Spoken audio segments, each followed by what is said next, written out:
쓰레기 대란을 막기 위한 대안으로 소각시설 설치를 검토하고 있는 광주시가 넘어야 할 산이 많습니다.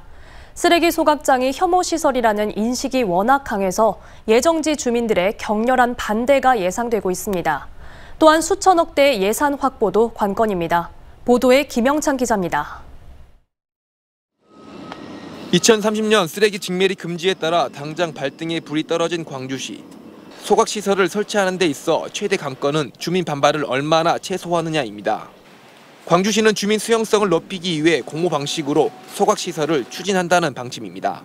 지상은 축구장 등 주민 편의시설로 꾸미고 지하에 하수처리 시설을 설치해 주민 친화적 시설로 평가받고 있는 효천 물빛 논일터도 하나의 참고 사례로 제시되고 있습니다.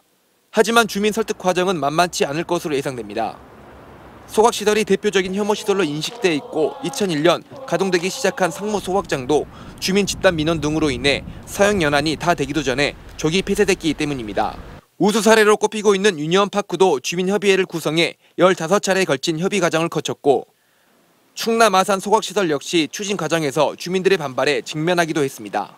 이걸 만드는 단계부터 설계부터 시공하고 그리고 진행하고 나중에 운영하는 과정에서 주민들과 더 깊게 이야기하고 주민들이 요구하는 방식을 더 수용하는 방식으로 갔을 때 이게 더 큰 문제가 없으리라 생각을 합니다. 예산 확보도 중요한 과제 중 하나입니다.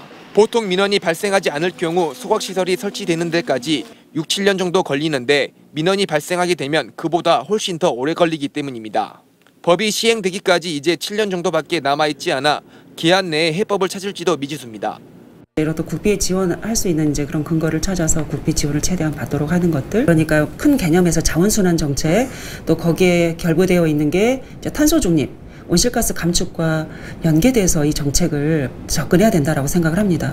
광주시는 올 하반기 폐기물 처리 공법과 적정 규모 등 구체적 추진 방안을 결정하는 용역 발주에 이어 5개 자치구 지역 공모를 통해 쓰레기 소각장의 최종 후보지를 선정한다는 계획입니다.